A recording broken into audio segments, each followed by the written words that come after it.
Ladies and gentlemen, welcome to the podcast that Max Moon is on the waiting list for. It is Lost in the Midcard. My name is Jeremy. I'm JB Huskers on Twitter.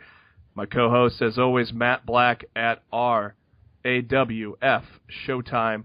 Matt, how you doing today? I'm doing good, man. How are you feeling? Oh, we are doing great. We're all healthy this week, I guess. Hallelujah. Yeah, no kidding. And once a month, we are going to have a special guest on our show on the weeks before, breaking down the big pay-per-view for the WWE. We got a man that is the voice of Black Diamond Wrestling. He is the harvester of creativity on the Spider Duck Network. Trevor Osz is our special guest today. Trevor, how are we doing today? I'm doing good. It almost sounds like that was predetermined, that intro there. So it was written for you. We are talking about pro wrestling, so it a lot of things are predetermined in this world. Sure. Called it.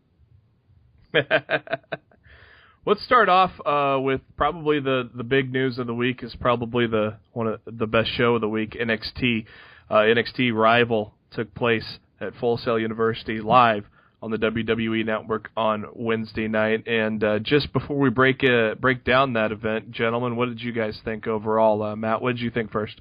I loved the show. I mean, it started off really good with the opener, and then they kind of had the down matches in between, and then the last three matches of the show were just freaking phenomenal. The show was fantastic. Definitely. Trevor, what were your thoughts? Let the women main event. Oh, yeah. We'll get into that at the end, once we run down everything, we'll get you guys' opinions, because I think we have some differing opinions. And that was the great thing about the event. There were three matches in that thing that you could say were match of the night, and you wouldn't be wrong, which was kind of cool about that. The first match, the opener, great choice for the opener, Hideo Itami against Tyler Breeze. This match all stemmed from last week after Itami failed to defeat Finn Balor in the semifinals of the number one contender match for the NXT Championship. Tyler Breeze said he could have beaten Finn Balor, so instead he takes it out on Itami, which sets up this match. A great match back and forth with these two have some great uses of kicks and stuff, but they're different styles, and so it's great that these styles gel together and come into a great match. And I loved how like when they traded kicks, and then Itami walks into that supermodel kick. I thought it was it. I thought maybe they were going to get Breeze over on that, and then Hideo hulks up, little Hulkamania, and comes back and drops that running knee for the win. So Matt, what did you think overall with that match? How things went? Do you like the little hulking up from Itami? It's all right. I mean, I guess it's kind of like a callback. Hogan's the one that did the storyline signing of him in Japan. So I mean, I'm sure that might have something to do with it. I didn't see a lot of Kenta before he became Hideo Itami, so I'm not sure if that was a part of his normal match thing, or is that something he's adopted since coming over to the States or not. But I thought it was good. I thought the match was great. It was a great way to kick off the show. I am disappointed that we didn't see a GTS.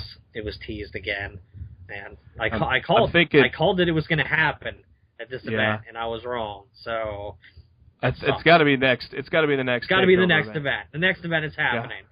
Yeah. Man, the crowd popped really huge for that teased GTS, but man, it's kind of crazy that you see a crowd pop for a certain move that was done by CM Punk, and it's been teased so many times already, and it's just so funny how we're getting a tease for just one move. Ever a tease. You will forever tease it and never hit it. That would be the best thing ever if he never ever. No, hits he's got to hit it eventually.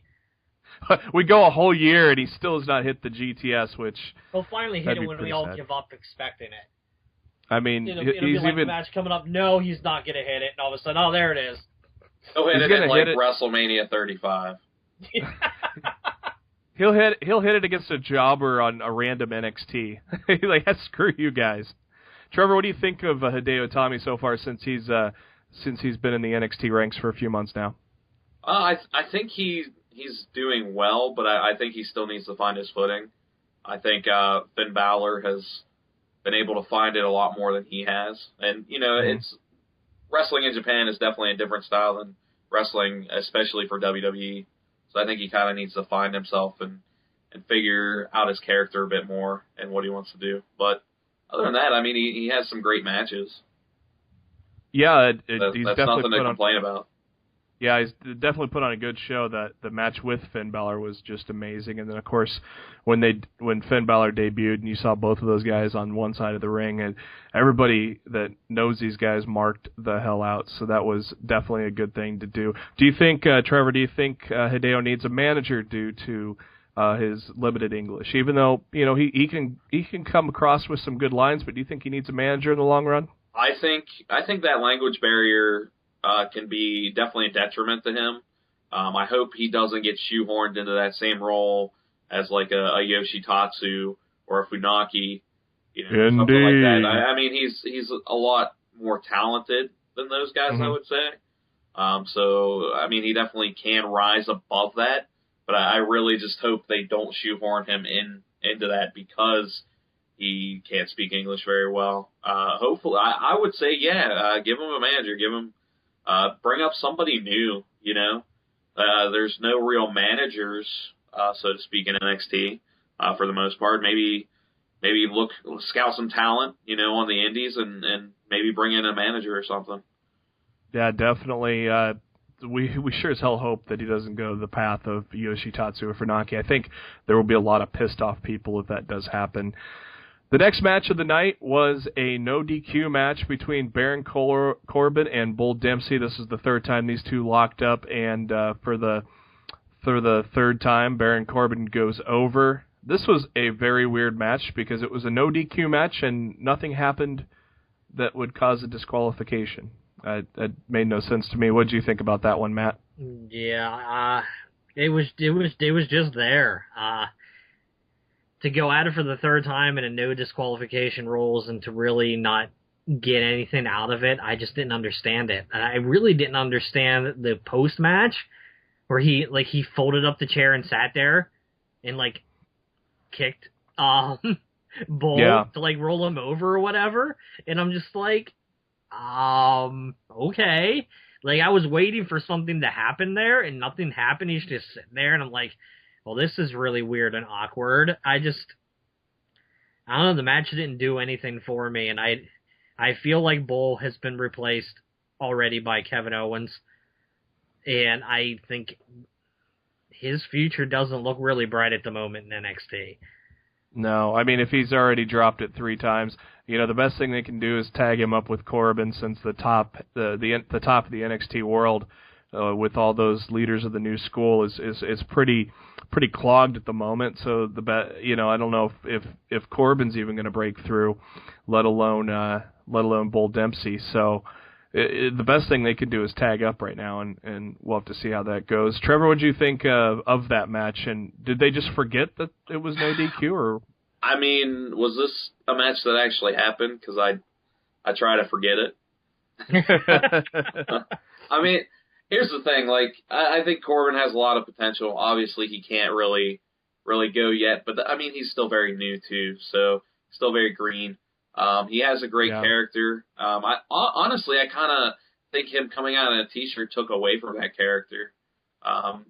Made him more of a shill, which I understand why they do that, because they want to sell t-shirts. But I mean, I think but I think it adds to the character if he still just comes out in his vest and does his thing. I thought he came out in a t-shirt because it was going to be more like of a street fight. I thought that was my initial reaction to him coming out with the t-shirt instead of the normal vest. So that's what my initial thought was when, well, we got all but a street fight out of that. Except the only thing real cool about that is the fact that the end of days on a big fat guy looks really cool.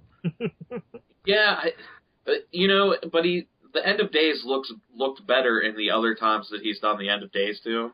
Whereas this time it kind of looked like somebody screwed it up a little bit there, and he just kind of like fell over in a way.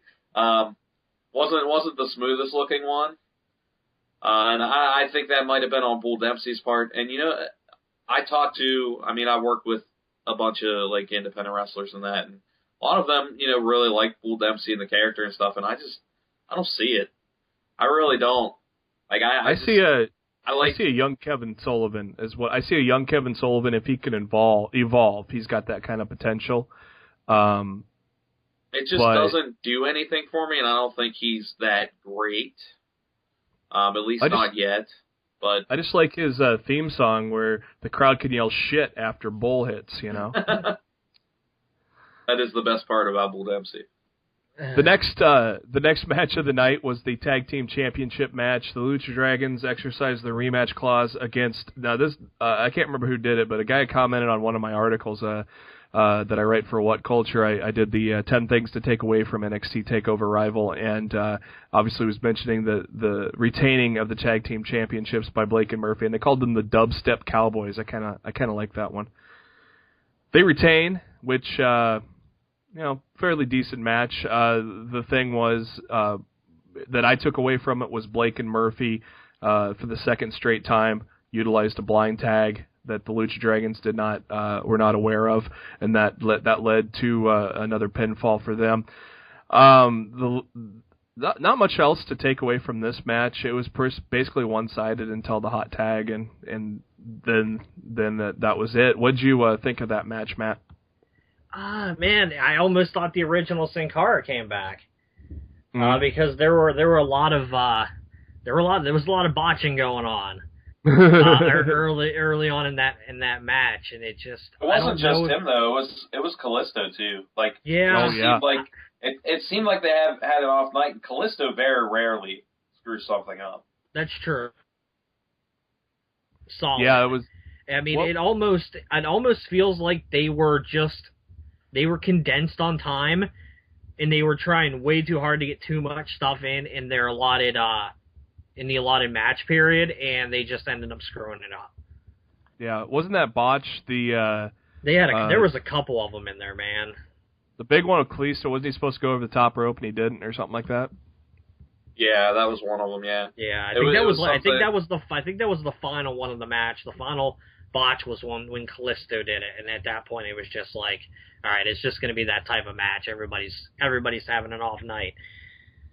It's time to bring back the blue and yellow lights. No, I'm kidding. No, it's not. Shut up, Trevor. What do you make of Blake and Murphy at this point? They're definitely young and green, but what do you see them as tag team champions right now? I don't know what to think honestly yet. It's kind of hard to say. I mean, they don't really have characters yet, I guess. I mean, they wear tights that look like the American Wolves, which is my biggest takeaway from that match. But yeah, I don't know what to think about those guys yet. I mean, they have potential. I'm just not sure whether I like them or think they're worthy of anything yet, to be honest with you. Yeah, they are very green, but I mean that's what NXT's for, though. So right. It's kind of cool that they're in the spotlight. The crowd popped huge for them when they won the titles. They popped huge for them when they came out to the ring at Rival. So it's a good it's kind of good in a way where you get some unexpected moments every once in a while in NXT. Well, I think it says a lot about why the Ascension held the tag titles for as long as they did down there, because to be perfectly honest, there isn't much of a tag division down in NXT right now.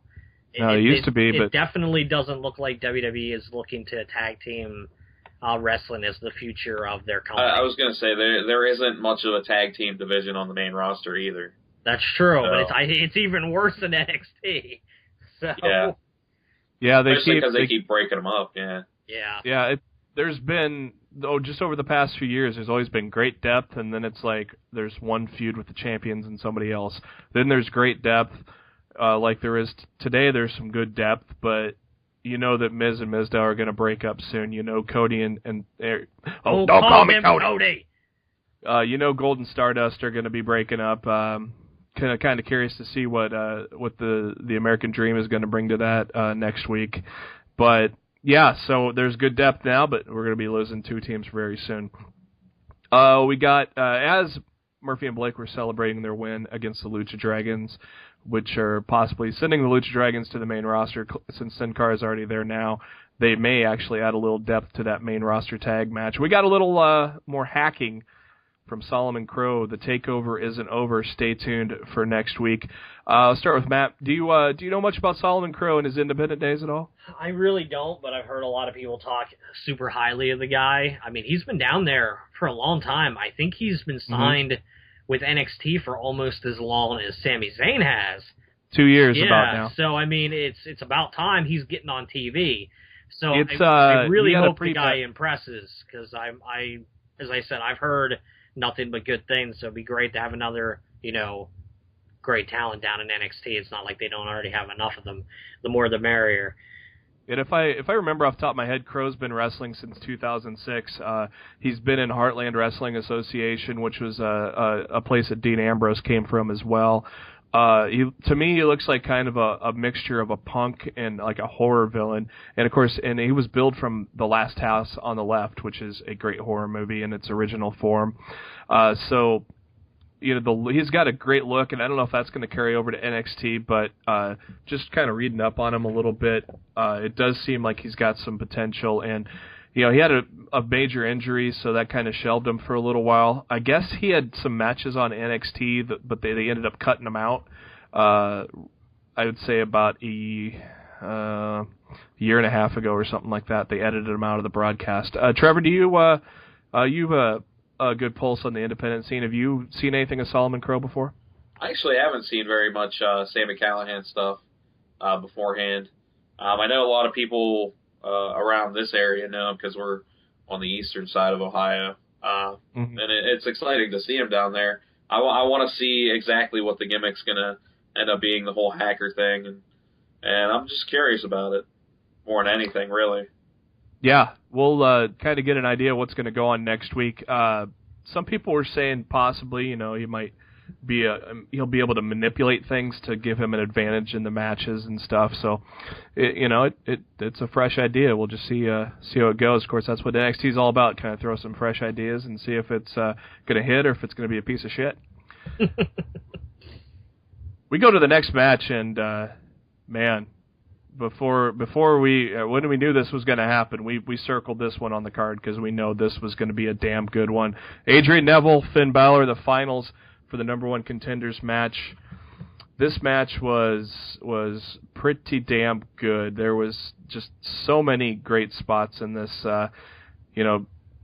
Balor hits a finisher his stomp finisher on the back of Neville's head, but Neville was able to kick out. Red Arrow with getting his knees, with Balor being able to get his knees up, it just back and forth. It was a great wrestling match. Started off slow and then just went insane. So Matt, what'd you think of that one? Oh man, for me it was my favorite match of the night, from the entrances of Balor and Neville all the way to the end of the match. It was just nonstop awesome. It really picked up the show, which I knew it would. I knew in the last 3 matches or what they were, I'm like, all right, it's going to be nothing but amazing from here on out, and it most certainly was. I loved it. It was my favorite match of the night. Yep, Balor did bring out the war paint. Nothing much of a departure from when he brought it out 2 months ago, but I think that's not a bad thing. I think, keep his creativity and all that for when he gets onto the main roster. I think just save it for that. What did you think of the match, Trevor? Oh, it was a really good match, and they started off slow and built. That's kind of what you need to do in a match like that. Build it up, build it up, build it up, and then, go hard at the end there. And those guys can go. They're probably 2 of the best guys in that whole company right now, and that's including the main roster, especially when it comes to Balor. So it's good to see them get a big stage to go like they can. Yeah, it definitely. I mean, the anticipation for people that know these guys was already high, and then if people just seeing these guys for the first time, they got a taste of definitely the future. Neville is definitely primed for the main roster sooner than later, and I'm sure Balor's going to be up there before the end of the year. Let's just hope we don't get that fucking Mighty Mouse gimmick for Adrian Neville. We are still awaiting that creative decision to hopefully not be made. Next match of the night, Fatal 4-Way for the NXT Women's Championship. Within the match, we got Becky Lynch, we've got Bayley, Sasha Banks, and the champion Charlotte. And this was an amazing match. There was a lot of great moments within this match. A couple that stuck out to me were Sasha Banks getting ready to hit the double knees on Charlotte, then Becky Lynch got in the way, and she put her into the bottom turnbuckle and did a double knee drop on both of them. I thought that was pretty damn cool. I thought my prediction was going to be right with Bayley when Bayley hit the Bayley to belly off the top rope. And then another one that stuck out to me was Sasha Banks doing a suicide dive, and then Charlotte following it up onto the three girls. Phenomenal. And in the end, Sasha Banks gets her first NXT championship. She applied the bank statement to Charlotte when Becky Lynch and Bayley got in to try to break it up. She shooed them off, reapplied it, and then rolled her over for a pin in what was another great match, and probably tough to follow Balor and Neville, but these ladies did it. And Matt, what did you think of that one? Oh, they definitely followed it. No, they followed it and delivered in every aspect. It was one of the most entertaining Fatal 4-Ways I've seen in a long time, and I'm not just talking divas, I'm just talking period. It was one of the most entertaining Fatal 4-Ways I've seen in a long time. I called Sasha Banks to win this match before the match started. Was very happy to see her get the title. I feel that she's been down there for a long time, and if anybody deserved to get a title reign down there, it was her. I kind of felt she got leapfrogged over by Charlotte when they brought her up so quickly, and I was really excited to see Sasha get her moment on such a big event, and hopefully a lot of people were watching due to it being the free month on the WWE Network. Good women's wrestling is out there. It might not be on the main roster, but there's a lot of good talent in that company that knows how to work when they're allowed to. Well, we know that, and Triple H knows that, and I think that it's eventually bleeding over into Vince's mind. Finally, you got to think it is, especially after the Stone Cold podcast with Triple H. You got to know that the pressure is getting to Vince to where they need to step their shit up on the main card. And Trevor, what did you think about these ladies on the Fatal 4-Way? This was without a doubt the match of the night, I think. I think it's definitely also one of the best 4-way matches that I've ever seen, period. These women worked hard. Becky Lynch impressed me probably the most because I didn't expect much. Mm-hmm. And she came in there, and she's the new human suplex machine. And she did go to Taz's finishing school as well, so you kind of know where that came from. I do miss the old ring attire though, because it kind of made her stand out more of who she is.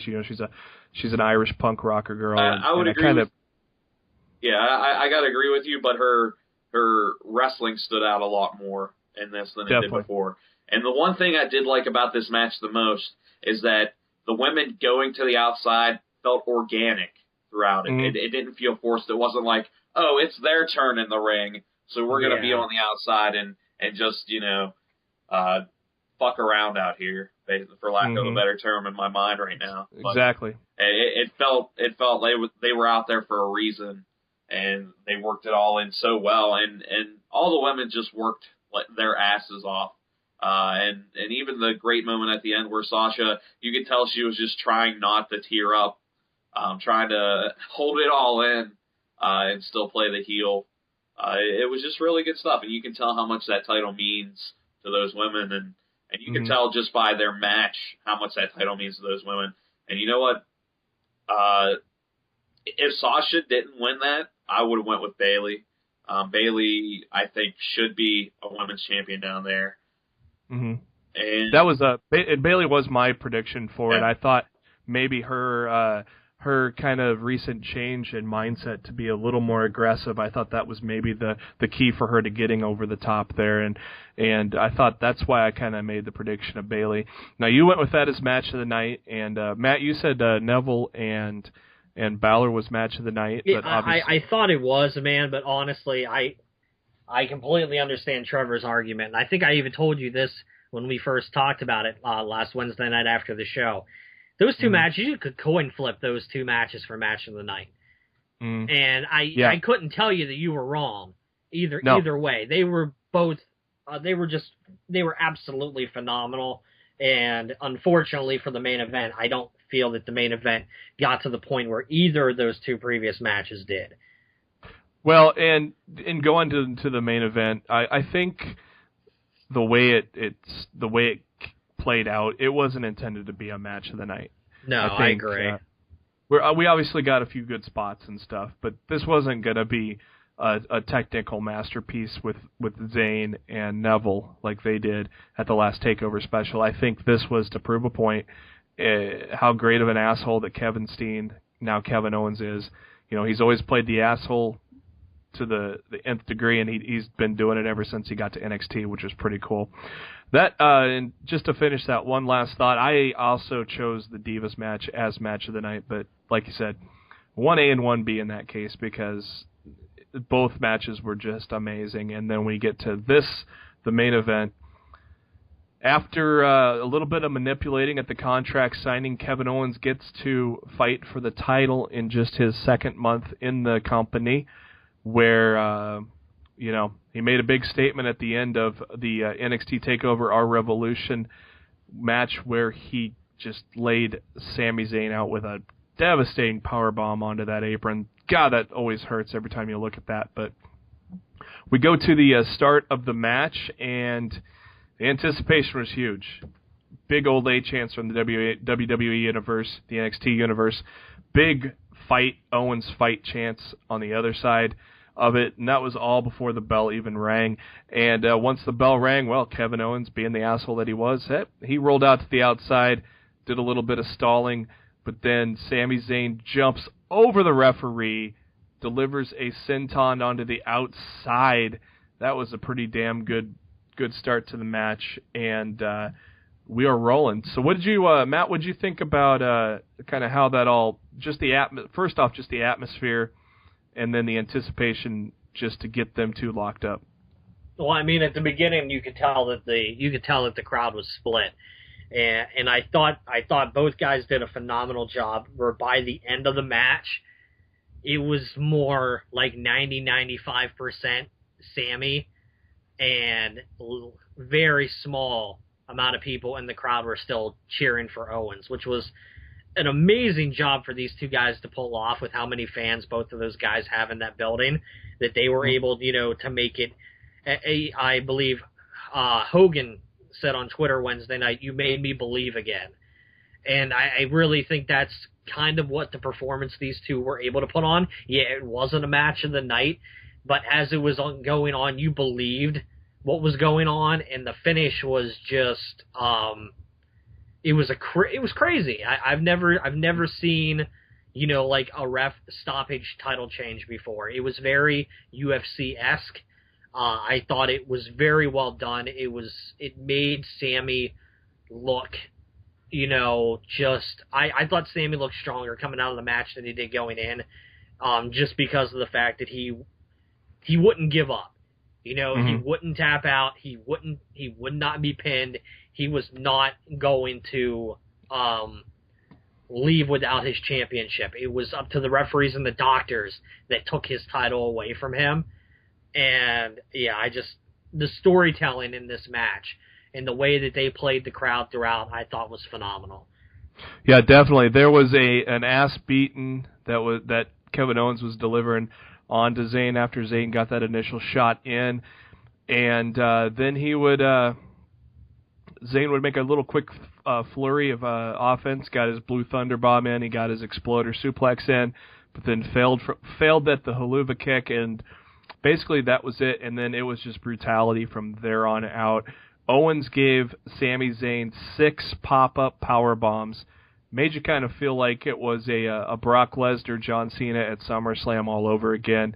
It was, 1 was brutal, 2 was brutal, 3 was brutal, and then he goes with 3 more of them, and you're like, holy shit, this guy is in for a beating, and then of course the match ended with a TKO for KO, which in my opinion I thought that was kind of cool. It's something you don't see every day. Like you said, it's kind of more of a UFC or a boxing thing with the ref stoppage, and the title does get awarded to the guy that did the ass kicking. I thought that was a lot of people were upset about it, but I thought it was well done. Trevor, what did you think about the TKO finish?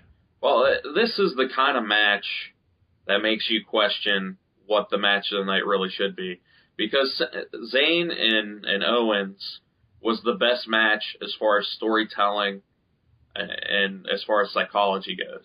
And it was so well done that honestly, when Sami did the move to the outside where he hit his head off the ramp, I honestly thought that he got a concussion and that they called an audible in the ring to change that. But I went back and realized, once Steen was doing that many power bombs, obviously that was not the case, because if he had a concussion, they wouldn't have had him do that. No. But the fact that the psychology was so good in that match, and then he had Steen in the corner, and he was going for that haluva, and he just fell over. I mean, it was just so well done, and those guys told probably the best story that we've seen on WWE television, and I don't even know how long. It was just an amazing moment, and I think it's something that a lot of people were. You can complain about the finish. You can play. I thought it made it feel real, and if me, a guy that has been on the other side of the curtain can believe for a second that hey, maybe this isn't a work, and maybe Sami Zayn has a concussion, maybe he's actually hurt. That's something right there. Yeah, it's just like we probably mentioned just a little bit ago. You don't have to have a masterpiece of a match to tell a good story. I mean, I don't know if you guys agreed with me, but I thought the John Cena Brock Lesnar thing at SummerSlam, I thought that was brilliant, because it wasn't something we saw done to Cena before, let alone done in a World Heavyweight Championship match. I thought it was brilliant. It wasn't, by any means, it wasn't a match of the night, because it was just so one-sided. And that was kind of what they did. They didn't really copy it, because... No, I'm sorry to cut you off, but I mean, no. There's been so many people that want to give this match the Brock and Cena comparison, but I won't, because I thought Zayn got a lot more offense in this match than John did, and also it was Zayn's overzealousness. Is that a word? You know what I'm trying to say. A lot of syllables. Yes, you know what I'm trying to say. It was that trying to go above and beyond the extreme to win the match, which gave himself the concussion, which cost him the victory. Because if he wouldn't have been going 150 miles per hour and smacked his head off the ramp to set up that concussion, he would have been able to hit the hell of a kick, and he would have won. So, I mean, he hit his comeback. He was ready to go. It was finisher time, but, the concussion idea kicked in, and that's what cost him the fight. So, I mean, Cena at no point at SummerSlam did I feel like he had a comeback in which, he cost himself that match. Like, Lesnar just dominated him from bell to bell, and that was all there was to it. I felt Zayn got a lot more offense in than Cena did, and I felt it was while I can see some of the comparisons, I felt the match was completely different. Well, I don't think it wasn't a copy of it. Obviously, I think it had shades of it, just for the fact of the brutality that he laid out onto Sami Zayn. They didn't copy it, obviously, because Zayn had that nice little flurry there before he screwed up with the missed Haluva kick. So it was just an amazing thing, and I don't know, we'll probably, Sami Zayn will probably get another 2-3 week vacation before we see him again. I don't know. It'll be interesting to kind of see where it goes from here. Obviously, we're going to get a rematch for the NXT Championship somewhere down the road, and that'll probably be at the next Takeover. Well, you have to it'll be question that interesting because Finn Balor's the number one contender now. That's true. We might have a triple threat. Oh, dude, man! Dude, give me Imagine a triple threat. I'm all for those three guys going in there. Oh, shit! Now the question that now remains is: are they going to go every other month with Takeover? And I hope so. I mean, once a quarter is good, but once a month is too much. I think every other month there should be a 2-hour special on the WWE Network. Do you guys agree? Yeah. I would say every 2 to 3 months would be awesome. Make it like a Clash of the Champions type deal that WCW used to have back in the day. You agree with that, Trevor? Or you think it's too often? I think every couple months is just fine with me as long as the quality stays the same. Yeah, definitely. I mean, hard to top 2 shows like they did here, these back-to-back ones. Let's, we talked 45 minutes on NXT, and that was well deserved because these guys definitely are the best on TV today, I think, in terms of giving us pro wrestling. So definitely worth a gigantic chunk of our time for sure. Let's transition to SmackDown. Oddly enough, usually we break down Raw, but since we had a little bit of an illness, we were a little day late, and that actually enabled us to talk about Raw last week. So we'll go to SmackDown this week, and not really much to talk about on SmackDown. It's, Bray Wyatt going over on R-Truth. That isn't really, any big of a surprise. We got Adam Rose and Fandango. It's a surprise to me. It's still real to him, damn it. R-Truth is way tougher in the streets than Bray Wyatt, I think. Well, he did get some more. He did get more offense than he normally does when he faces Bray Wyatt. So maybe there's that chance of him. Winning. He's building up to it. So they're gonna make Bray Wyatt and R-Truth the new Sheamus versus Alberto Del Rio. So, oh boy. So we're going to see it every week, but it's going to build. Like, every week, R-Truth is just going to get a little bit more offense. Like, he's going to throw a couple more punches, and then eventually, R-Truth will still lose. It's just like the Tommy Dreamer. It's just like the Tommy Dreamer thing in ECW from back in the day. Yeah. It's still better than Kane and Daniel Bryan. Was that again? Oh my God.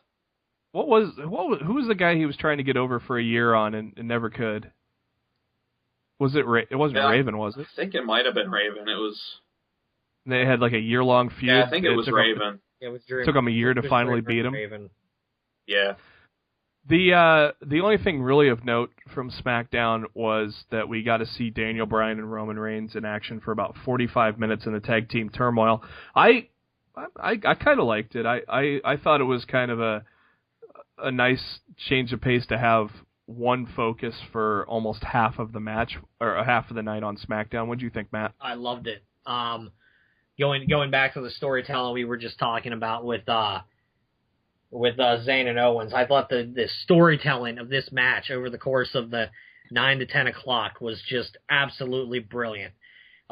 Starting off, obviously these guys don't want to be teaming up with each other, and they're not trusting one another. And they go on you top this back and forth thing, and they have the issues with, going against Reigns' family for the Uso spot. And by the end of the match, they were working together, and you could see when the match was over that there was a new mutual respect between Roman Reigns and Daniel Bryan that wasn't there before. And yep. I thought it was awesome. I was blown away by that match. I thought it was one of the best things that I've seen on SmackDown in ages. I loved it. I liked how you could imply that there was a mutual respect, and yet they didn't shake hands or hug. I liked how they did that. They don't need to shake hands. No, they don't need to shake hands, but you could tell that the mutual respect was there. Like when they were both leaning at the ropes, like looking up at the WrestleMania sign, and Roman kind of like patted Bryan on the back.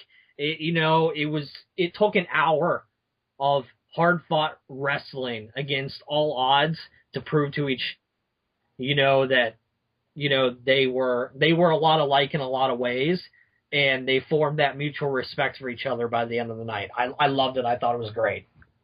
Yeah, we started out with Miz and Mizdow but I think the highlight of the match, I think we could agree. Do you agree with this, Trevor, that the highlight of the match was their rather lengthy lockup with the Usos? I actually did not watch SmackDown, so. Oh, okay. Well, that's all right. I have a habit of not watching SmackDown. I'm telling you. They usually don't give me incentive to watch it. Now I'm going to have to go back and watch it, obviously, after. I was going to say, go out of your way to find this match and watch it. I want you to tweet me after you've watched the match and let me know what you thought of it, because I thought it was awesome.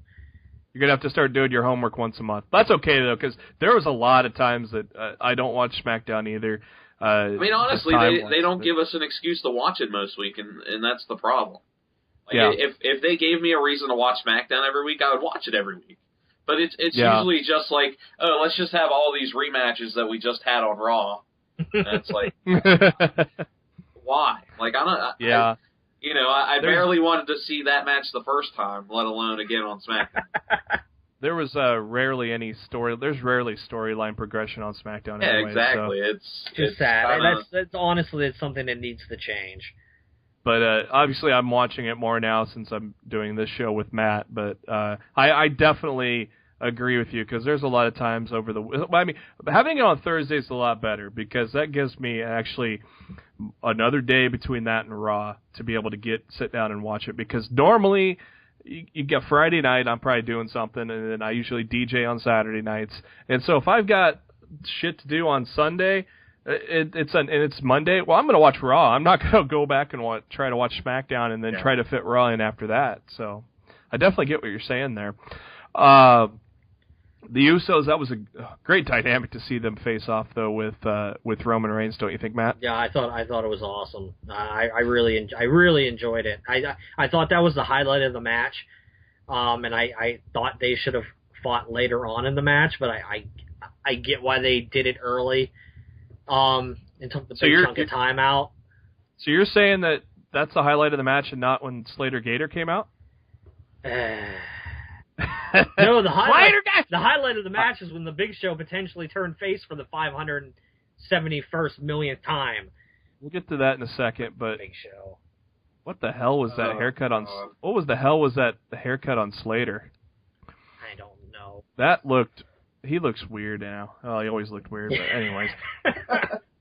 So after, like I said, the Usos, that took up. I don't have any. Like a breakdown of time, but damn, they fought for a long time. Yeah, that was fun. It was a good chunk of the hour was dedicated to Bryan and Reigns against the Usos, and it was really good. And the tail end of it, Daniel Bryan kind of doing a little heel work there, just kicking the shit out of one of the Usos, and that pissed off Reigns, because Reigns is cousins with the Usos. So he's like, you don't need to do that. Get him in the ring and pin him or whatever. And that's kind of turned the tide between Reigns and Bryan get along. But then, of course, in the end, they kind of prevailed, I think, after they kind of got their shit back on the same page after the Ascension came out. Basically, the Ascension wasn't there to have a match with them. They were there to just beat them down and impress the Authority.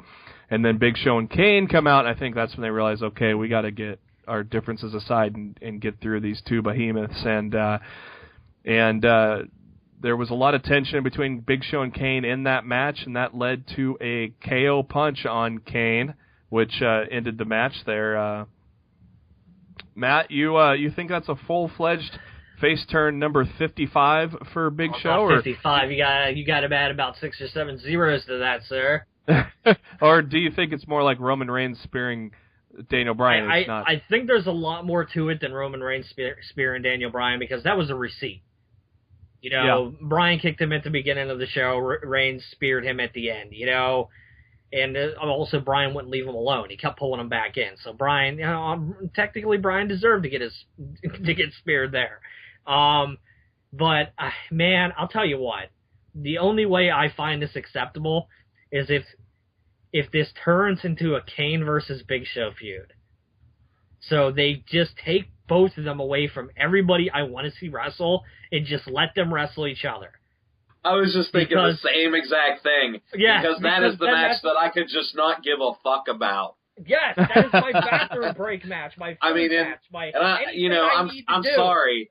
I'm sorry to Kane. Like he's a great worker, but Jesus Christ, like, if I am so sick and tired of seeing Kane face anybody, especially Daniel Bryan, but, like, I want him off my TV for, like, ever. And same with Big Show. I mean, I think they both overstayed their welcome. Okay, we're gonna book it right now. We're gonna have Big Show versus Kane at Fastlane in a Punjabi prison match. Oh, God. Special guest referee, the Big Khali. Oh man, somebody's probably listening to that from the WWE, and they're like, "That's a good idea, damn it!" Any ideas? Come on, pal. Back. Two big guys. Damn it, that's a good idea. Big Show and Kane have the infamous X-Pac heat with me right now. Where it's I'm not hating them because they're being good heels. I'm hating them because I just don't want to see them on my TV. Yeah, I'm the same way. Like, I mean, I get what you guys are saying, but I'm not that way. I don't hate them. Because you're wrong. Yeah. I like Big Show as a face more than a heel. And I don't like Big Show. I wish Big Show would never show his face. That's... Yes! We're going to put him in the tag team division, and then you'll get to see them year-long run with the titles. So you get put him on Velocity that doesn't exist anymore. Just Sunday Night Heat. Let Big Show and Kane have a best out of 100 series. Iron Man match in 80% of those matches take place on Main Event and Superstars. There you go. No, we're gonna have a Kane Big Show Iron Man 1 hour Iron Man match on Raw because we got to fill 3 hours. I will hate you forever if that happens. I would kill myself. I will hold you responsible. And 5 stars. I will pull you out on Lost in the Midcard after that happens. 5 stars. Oh my, yeah, 5 stars of awfulness. Let's transition from the glorious Big Show and Kane Hall of Fame talk to TNA. Now, Trevor, I don't know if you know my background on this, but I have just started getting back into TNA. I haven't watched it with regularity in years, and so since the move to Destination America, I have watched it every week now. Are you a TNA watcher too, or? Yeah, I actually just watched the latest episode right before this podcast. So excellent. Well, I watched it while playing Geometry Wars, so I kind of watched it. Yeah, that's kind of me. I'll be playing PlayStation with it going on the other TV sometimes. But hey, I gotta there's a lot of wrestling to watch, so we gotta fill the time. They are in Glasgow, Scotland for this latest run of tapings here. The BDC showing up in a van outside of Scotland after their beatdown of their own. Can I just say that the Beatdown Clan is the stupidest fucking name that I've ever heard? Hey, Beatdown Clan ain't nothing to fuck with. For a faction that I've ever... I mean, I like the group, but their name is fucking stupid. You're going to get a cap in the ass for that, man. Probably MVP is going to be all over me. But when's Eric Young going to be a member of that? Never. He doesn't get because now they all now have like these shiny Letterman jackets now, and but he rode in the van with them. They're not down with the beard. Just like, nah, bro, you gotta shave or else we can't. Well, he's white too. That might have something to do with it. Well, the little race relations are getting put back without letting Eway into the group. They're setting race relations. Like, dude, back. you had a fishing show. We can't really you have no street cred, Eric Young. We can't really let you in here, but we'll let you help us beat up Bobby Roode. Yeah, exactly, because he's number 1 on Mike Tenay's list, so we got to take him out. So that leads us to the opening match of the night, Austin Aries and Bobby Roode. Damn, was that a fun match. These two going at it. I thought it was kind of cool seeing them two talk backstage, kind of a little respect thing before they go and fight. And that was a good match, and it made sense because Aries got thrown into the guardrail shoulder first, and then Roode applied the crossface and made him tap out because obviously Aries doesn't have to try to fight out of that since he's got the briefcase. But now Josh Matthews called this a 5-star match. That definitely wasn't the case. But Matt, what did you think of the match? Josh Matthews thinks every match is a 5-star match. I really enjoyed it. I thought it was good, but it certainly wasn't a 5-star match. I give it a 3.5. He's got to sell it. Yeah, he's selling something. Yeah, him and Taz in that little room in New York calling the matches live, and he thinks it's a 5-star match. I think they're in Nashville when they do that. Is it? Yeah, I think they're. I think they're at the TNA I don't have offices. a problem with them. I don't have a problem with them doing it in a studio, honestly. No. I just wish the studio looked a little bit better. But that's what a studio looks like. I know, but I don't know if you've ever seen a studio, but that's what a studio looks like. So it's not. I think they could make it look a little bit nicer since it's going to be on TV. That's all I'm saying. Regular studio, yeah, that's fine. It's not like Taz is sitting there and there's like Cheetos all over the desk or something. That would be awesome. There might be. I'm gonna hit pause next time they do the double screen and see if there are look Cheetos. for some Cheetos. Yeah, I bet you there are some Cheetos. Because Taz only eats orange snack foods. It's one of these days he's gonna paint Josh Matthews orange and eat him for a snack. That guy's getting big. Ouch. Now the cool part about the end of the match, Bobby Roode grabs the mic and says, "That's pro wrestling," and he wasn't lying. That was a damn good match. We get Al Snow. And I was watching. I actually watched Impact this afternoon too, and I sent Matt a private message on Twitter and go, "Al Snow's in TNA." I had no idea. So, what do you think of Al Snow and Grotto? Matt, I could care less. I don't give a shit. What was the story? Is this kind of like this British boot camp? Yeah, I think it's a British boot camp thing, which obviously knockoff. Yeah, obviously we don't see it because we're in America.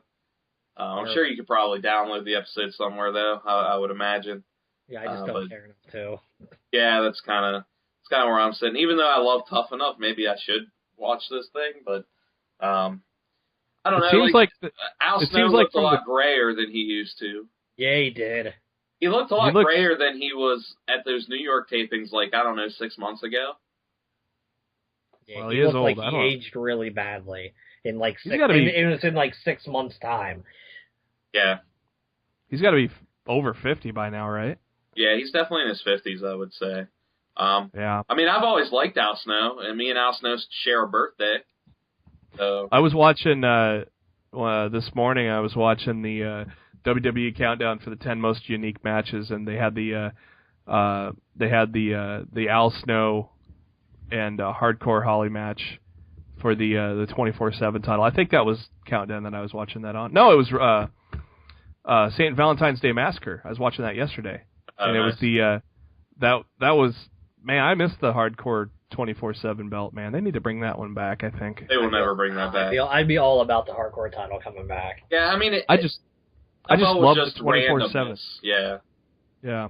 You know what they could do with it? Moments. You know what would be really funny? You know how the network has those breaking news segments that they do throughout the week?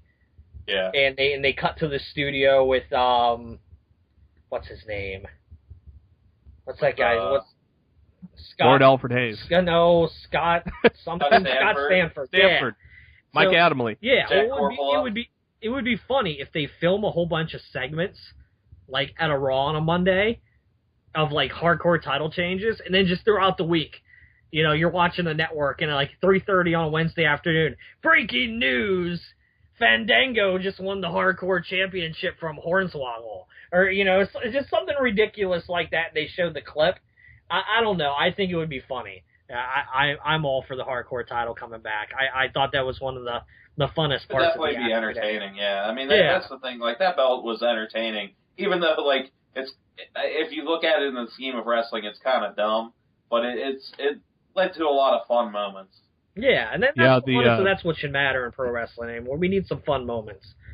I got my shit mixed up there. I was watching St. Valentine's Day Massacre because I had some time to kill yesterday, and then today I was watching the unique matches, and the hardcore belt was on the line, and one of the most unique matches was the evening gown match between the Stooges for the hardcore title. Oh, Jesus Christ! I'm embarrassed at the fact that you sat and watched that match again. I didn't watch. No, I didn't watch the match. It was on Countdown. It was one of the. All right. Yeah, so I didn't get it. I didn't have to watch the whole match. Good. I just got to. But then JB went back and to that match and made sure to go to that pay-per-view and. I'm gonna have to. Yeah. Watch it in slow motion. That's what I'm going to do. now that we have completely gone off the... What does everybody want? Cheese. Thanks for leaving me hanging. Dinner. All right, we're trying to shift Best back. tag team name ever, Head Cheese. Head Cheese. Oh my god. Crazy Steve and Bram were up now. What is Crazy Steve have any kind of background, or is he just a glorified Ever since they got rid of the circus or whatever the hell, the carnival or whatever. I mean, they're all still there. They're just not being used as much. No. But, I mean, I don't know. Crazy Steve, he used to be my spirit animal, but but now I just don't really care. He fought Bram in basically a one-sided match. We'll have to see what happens with Bram and Magnus. Any guess on who Magnus's tag team partner is going to be? It's probably gonna be Awesome Kong. That's who I would pick, because Awesome Kong will just beat the shit out of anybody. That's my personal pick. I always love seeing the highlights of when she power slams Earl Hebner. Poor Earl. Awesome Kong's awesome.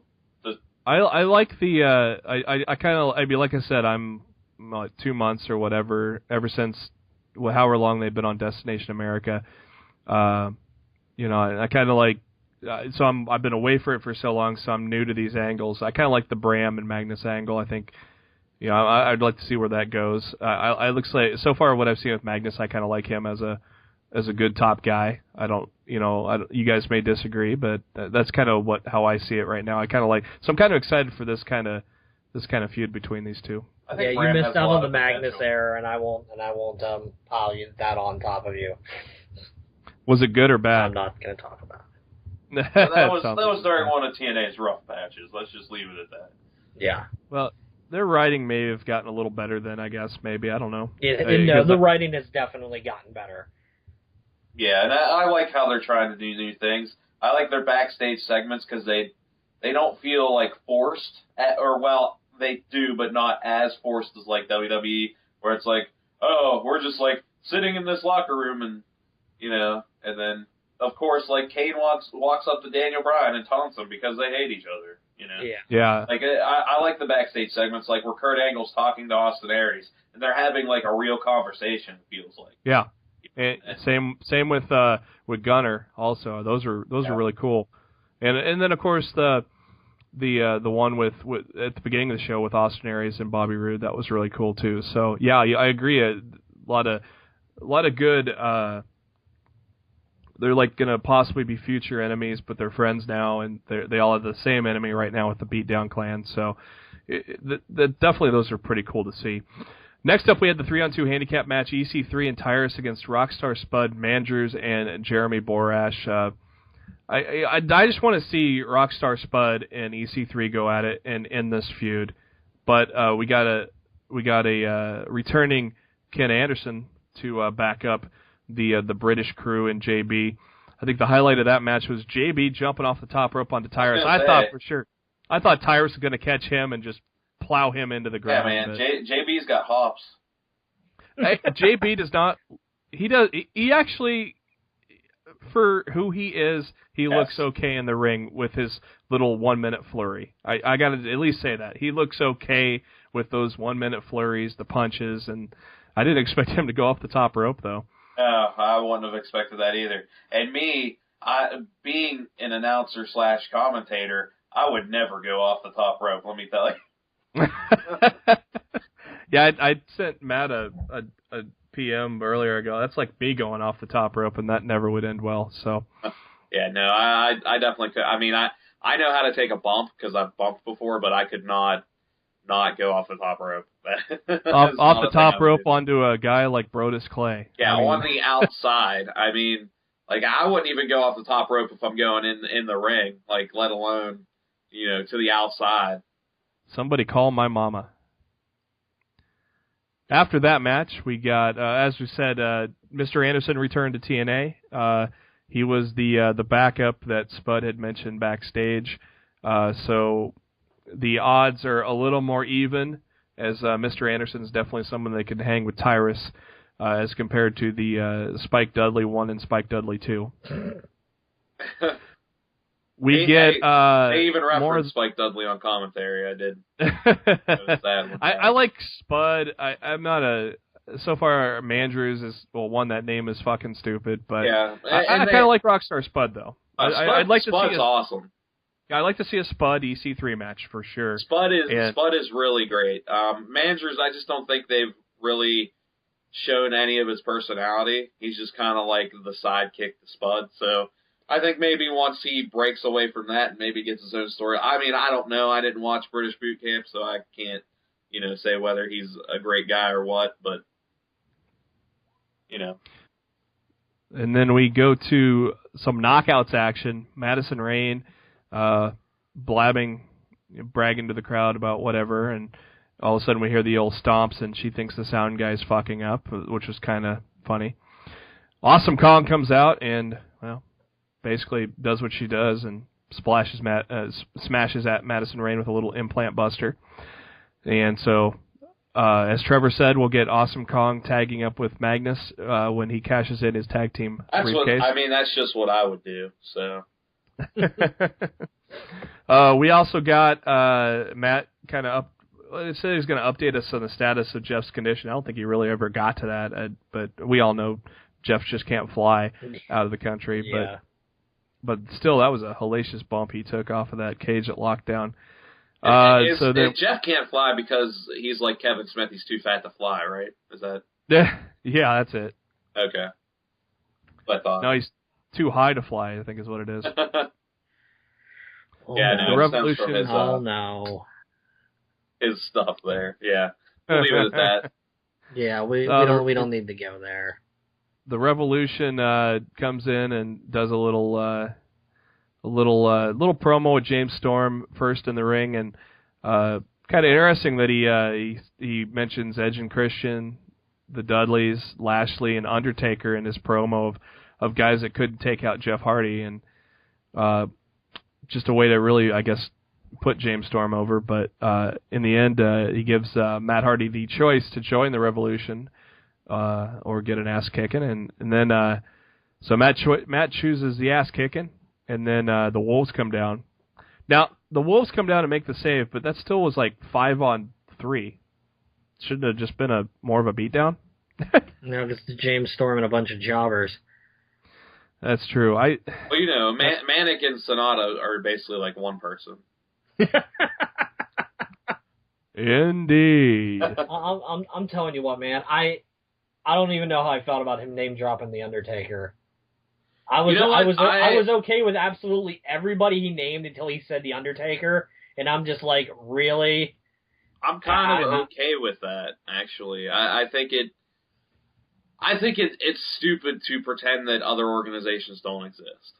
So I think it makes sense to kind of put that out there. And he's James Storm. He's a heel. He's trying to boost his own ego in that moment. Mm-hmm. And I think with that, it gains a lot of heat because people are like, "Fuck you! You just said you're better than the Undertaker." Yeah. I think that was actually really smart. I'll take that. We then we get some more Beatdown Clan in the back action. That just sounded bad. Yeah, it did. They whoop up on Austin Aries and threw him out of the arena. So basically, just as to hedge their bet to make sure he doesn't cash in on the main event tonight. The main event: Kurt Angle and Bobby Lashley against the Beatdown Clan, and in this case, it was MVP and Samoa Joe. Basically, the Beatdown Clan gets over here thanks to a little miscommunication by Kurt Angle and Lashley, which will probably start to start some tension up there, as Angle's always said that he's going for that title. Not a bad match for what it was. What did you think about the main event there, Matt? I thought it was good. Nothing on this show in particular blew me away, but I mean, nothing on the show really made me groan and want to pull my hair out either. So I thought top to bottom it was a pretty solid episode of Impact. Yeah, there's some great storyline progressions, and they're telling some stories which sometimes the WWE does a shitty job at. They just kind of throw things together. Sometimes. I mean, unfortunately, every week. I mean, by sometimes I meant every week. But yeah, overall. What are you trying to say, pal? This is the best show in the world, damn it. What next week on as we look ahead to next week on TNA, we got a 20-man little Royal Rumble for the number one contender. How many number one contenders can you have in TNA? Apparently 17. I guess. No, that's the number. I was talking to Dixie the other day, and I asked her the same question. It's the art of surprise, I guess. She was like 17. 17 is our number. It is also the amount of people that we have on our roster. Oh, no! The amount of people we have at a house show. Oh, that's awful. Trevor, we'll start off with you. Who do you think goes over in the Battle Royal next week? I know too much. Oh, that's right. They're you read ahead, huh? Yeah, I know too much. So let's not ask me. Let's ask Matt. All right, Matt, do you read ahead? Yeah, let's not ask me either. All right. Well, then I guess it leaves up to me because I am not reading ahead. I don't want to, and I don't think it's Angle because they are pushing that way too much. Well, I didn't mean to read ahead. I just heard. So I'm gonna go halfway outside the box and say Samoa Joe. I'm probably way wrong, but I'm gonna say Samoa Joe. So we'll see where I stand on that once the Battle Royal happens next Friday. Let's go ahead and transition to our last topic of the night. It is Fastlane coming up here live on pay-per-view a week from tonight. Oddly enough, it's basically being treated like a filler between the Rumble and WrestleMania because we only have 3 official matches on the card. But we are going to do our predictions and came up with the idea to keep track of our predictions so we can see who is a smart mark and who is a jobber between the 3 of us. So we'll see how that all plays out. Let's first start with what we know. Let's start off with the Divas match between Nikki Bella and Paige. Matt, who do you think goes over in this match? I think Nikki Bella retains. All right, and Trevor? Unfortunately, I agree with Matt. Yep, I'm going to agree with you guys as well. I will point out that I think Nikki Bella has gotten a lot better. She has. In recent months, so I don't want to... I don't want to say that she's terrible, but I would love to see Paige back in that position. I think when her and Brie are together, I don't like their gimmick. I honestly think Brie and Nikki are better separated and doing their own thing. I think when they're together, they kind of I don't know. I don't like the whole mean girl gimmick. But I feel the whole loser thing. Yeah, I mean, that is so fucking high school. I feel when the 2 of them stand on their own and they're separate from one another, that both of them shine with their characters and their in-ring work more so than they do when they're together. Yeah, and with the Bellas, Brie obviously evolved between the 2 a lot better than Nikki did. Obviously, Nikki had dealt with some injuries and such, and now that it's Nikki's turn to shine, Brie has already kind of molded herself into a much better wrestler, and now Nikki is doing the same as champion. I think I'm going Nikki Bella because I think we're getting a Bella WrestleMania match. I think Brie is going to turn face like we all thought she was after the 30 days of being the personal servant to Nikki. We thought, oh, well, she's going to turn face, and this will lead up to WrestleMania. Well, no, now she turned heel. But I think that's why Nikki Bella's going to win. I think we're going to get a Bella's WrestleMania match. And these girls have been, part of the company, a big part of the company for a long time, so I think they deserve a Divas Championship match at WrestleMania. Well, I don't know if you guys, about I'd say a month and a half to 2 months ago, Paige and Nikki had a match on Main Event that went. It was like a 15-minute match. Yep. It's on the WWE Network. So if you haven't watched it, go back and check it out. If they give them the time to put on that type of match on this Sunday, I think it would leave a lot of people very surprised that these girls work a lot better than the common fan is led to believe. Yeah, definitely. They had a classic not too long ago there. Yeah, this is the next match is weird because it's for the United States Championship. I don't know why it is, but John Cena taking on Rusev. I think in this match, I am gonna go John Cena by disqualification. How about you, Matt? Rusev beats John Cena with the accolade. Cena passes out. Okay. Trevor? Rusev crush. I really think they're making a huge mistake if they do not have Rusev win this match. I don't care how he wins it, but he has to win this match. But what about with my prediction of John Cena winning because Rusev got himself disqualified to further the feud going into WrestleMania? I mean, I guess that still makes it to where he's never been pinned or submitted, but I think Rusev needs to at least dominate Cena once, you know? Trevor, did you hear the show last week and what I proposed for WrestleMania for these guys?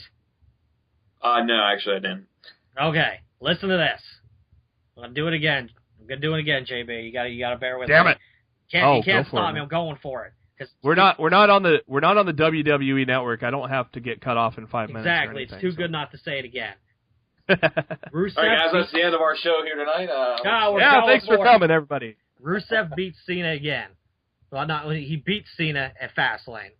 You know, the accolade. You know, he passes out. He doesn't quit. He doesn't tap, but he passes out. Rusev beats Cena clean. Cena's doubting himself. Everybody's calling him old. Everybody's calling him washed up. He wants to prove himself against Rusev again, but Rusev won't give him another title shot. So, it's a tag match. You've got John Cena, who goes to the old guy himself, Hulk Hogan, and you do against Rusev and JB suggestion last week, because I couldn't think of a good partner for Rusev, you do a returning Sheamus as a heel. You have Cena and Hogan go over. Sheamus does the job at WrestleMania. Rusev goes away from Cena unscathed. He beats Cena. Cena never beat him. They can go their separate ways after Mania. Cena and Hogan can have their big pose down and red, white, and blue fireworks at the end of the day. All the kids are happy. And it's the best case scenario for everybody involved. I like that, actually. Yeah, I mean, Hogan is definitely training his ass off to at least have one more moment. And you saw him in the ring against, he got in there, stood there and fought with the Stooges not too long ago on a Raw. And so, he could throw some punches. He can't do a leg drop anymore, but... No, but I think working him in a multi-man tag match, I think will be perfect. Yeah, and like Matt said, he could drop the boot, and then Cena drops the leg. And then maybe Cena uses that as something going forward as kind of like a torch passing kind of deal. I think that'd be kind of cool. But, it'll be interesting to kind of see. So on that one, we got me with Cena, but by DQ, not clean, and the other two guys with Rusev. So we got a little difference there after the first match where we all were in agreement. We'll go to the main event, even though we have a few other matches that'll probably be in there, but the main event is definitely locked in and loaded. Daniel Bryan against Roman Reigns. Trevor, who do you think goes over in this match? Honestly, I think Roman Reigns. Okay. I say Roman Reigns as well. Matt? No contest.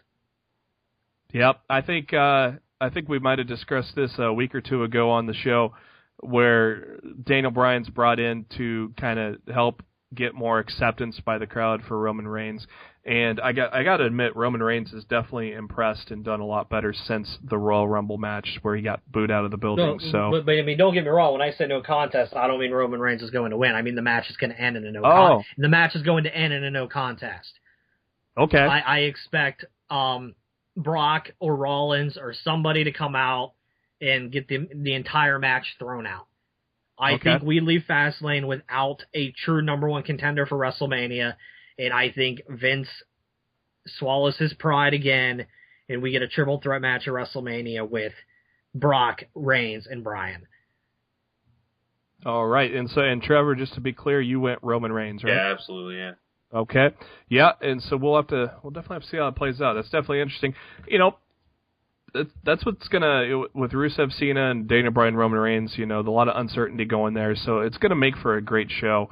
They just are putting some shit waiting for some shit to happen. And like I said, there's only 3 announced matches right now. We're gonna add 2 matches to that and then what we'll do, if there's anything, there's 2 matches that we think are for certain that's going to happen, and then anything else that's announced, we will put on our Facebook page, facebook.com/LostInTheMidcard. We'll put our picks out there for anything that's announced after Monday Night Raw that happens here later tonight. What we, for certain, we're going to probably see Bad News Barrett against Dean Ambrose for the Intercontinental Championship. And Matt, how do you think that one would go down? With the way Bad News is going lately, I'm going to say if the match happens, Dean Ambrose becomes the new Intercontinental Champion. All right, Trevor? If you think Dean Ambrose is going to become the new Intercontinental Champion, well, I've got some bad news. Honestly, with the way WWE likes to book stuff, which is stupidly, I think that Bad News Barrett would actually go over. I'm gonna take Bad News Barrett as well. I think what he's gonna do some kind of heelish cheating thing to go over. Yep. And that sets up a rematch at WrestleMania where Ambrose had such a good 2014, especially once Roman Reigns went down with injury. I think that he'll be rewarded with kind of a WrestleMania moment by winning the Intercontinental title. I could definitely see that. Yeah, so, all right, so we got, not only do we have Trevor being the 3rd person in 3 weeks to do a Bad News Barrett imitation on our show, we got 2 for Barrett. I did one last week, and Matt did one 2 weeks ago. So everybody, and then now I think next time Trevor's on, he has to do a Vince imitation because now I've done one and Matt's done many. Vince I've done many Vince impressions. So we got Trevor for Bad News Barrett, and we got myself for Bad News Barrett, and Matt for Dean Ambrose. And tag team championships, I think this is a lock too. We got Tyson and Cesaro against the Usos, and I am gonna say that Tyson and Cesaro win. They have impressed so well that I think they're gonna get the win here, and then they'll have the rematch at WrestleMania. Trevor, what do you think on this one? You know, I think if they wanted to create like a really cool WrestleMania moment, they would have Tyson and Cesaro win this, and then the Usos go on to WrestleMania, win the titles back at WrestleMania. Roman Reigns wins the belt, and then at the end, it's like the Usos and Roman. Mm-hmm. That'd be actually a really cool moment, I think. Yeah, I think that'd be an all right moment. At least until Seth Rollins comes and cashes in and steals it. But yeah. And like some of I know like Rikishi is from that area. I'm not he's sure. being inducted into the Hall of Fame. Like it's WrestleMania this year is Samoan Christmas. Yeah, exactly. Are they all from kind of around that area? Did the Usos grow up in that area too, or? Well, the Usos are related.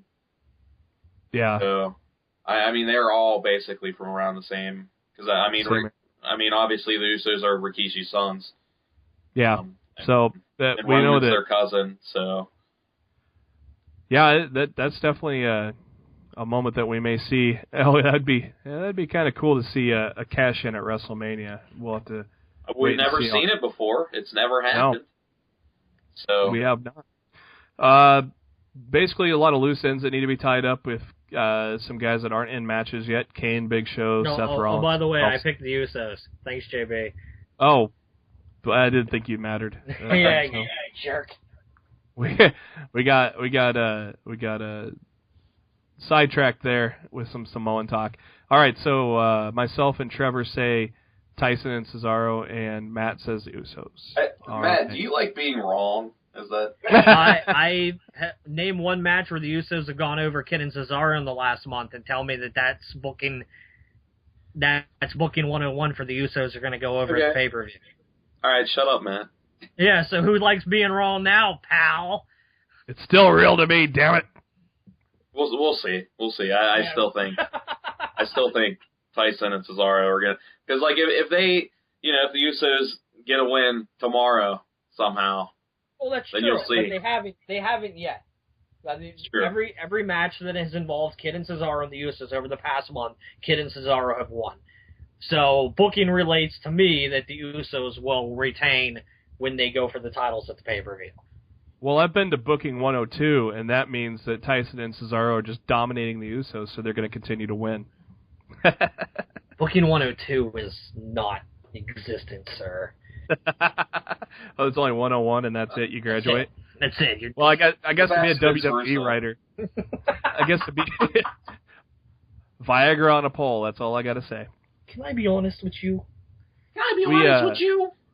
We got some loose ends to tie up on Monday, which will, I don't know if they'll relate into a couple different matches or what, but we got a bunch of guys that don't have a number on the dance card with Kane, Big Show, Seth Rollins, Dolph Ziggler, Bray Wyatt. We also got possibly Randy Orton and Sheamus returning.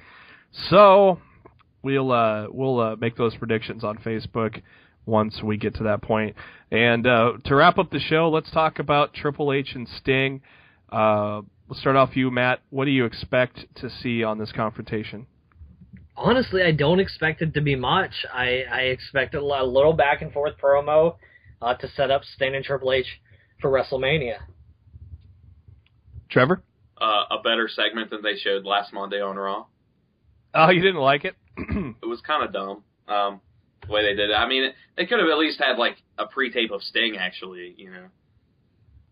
Matt and I both kind of liked it. I liked it. I thought it was very Undertaker Supernatural-ish type stuff. No, I enjoyed what they did on Monday. My only complaint is I wish the guy they would have had that got in the ring behind Triple H looked a little bit more like Sting. That was my only complaint. He looked a little more like CM Punk. Triple H did sell it's Punk! It's the vigilante Punk! First he comes out as a mariachi and throws a guitar on Chavo Guerrero, and now he's Sting. Wasn't that I thought Triple H sold the scaring the shit out of him kind of well. I thought that was pretty cool, and of course the I Accept on the Titantron was pretty badass. I'm just excited to hear Sting talk finally. I mean, I'm not arguing that. I think the way they've done things has been great, where Sting hasn't talked yet. But Sting is a good talker, so it's going to be great to just hear his voice on a WWE broadcast and set up what will be a cool moment, him wrestling a match at WrestleMania. So you think he's going to talk, but this is going to be this is going to be like the Undertaker Triple H stare down when they solidified their WrestleMania match, and Sting's just going to come out with a bat, and he's going to point at Triple H with the bat, and then he's going to point up at the WrestleMania sign, and that's going to be it. And he's going to leave. And if we're playing the point to the WrestleMania sign drinking game, we got to refill our beers.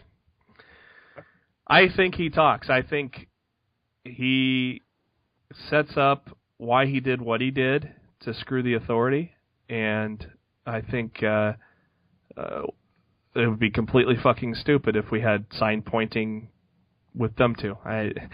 It worked for Taker and Triple H. No.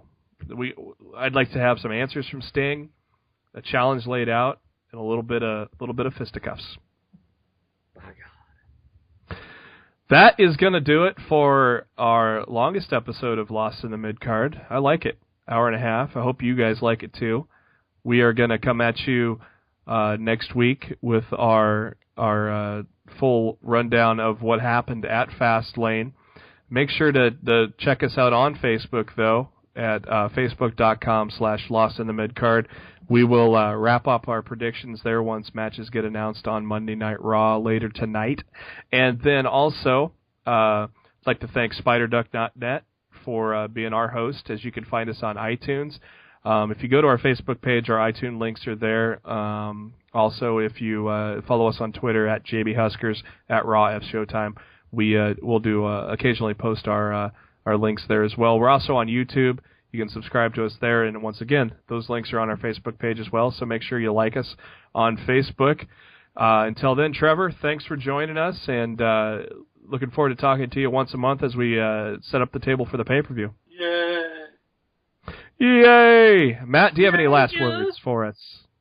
No, I think Fastlane's going to be. I think Fastlane will be a surprisingly good show. That's my final thought. I hope so. It should. It's the Fastlane to WrestleMania, so it better. because there's a lot of branches that this show can take, and so the uncertainty of it all, based on our differences in our predictions, hopefully leads to a good pay-per-view. So for Trevor, for Matt, this is Jeremy. Once again, thank you for tuning in to Lost in the Midcard, and we will catch you next week.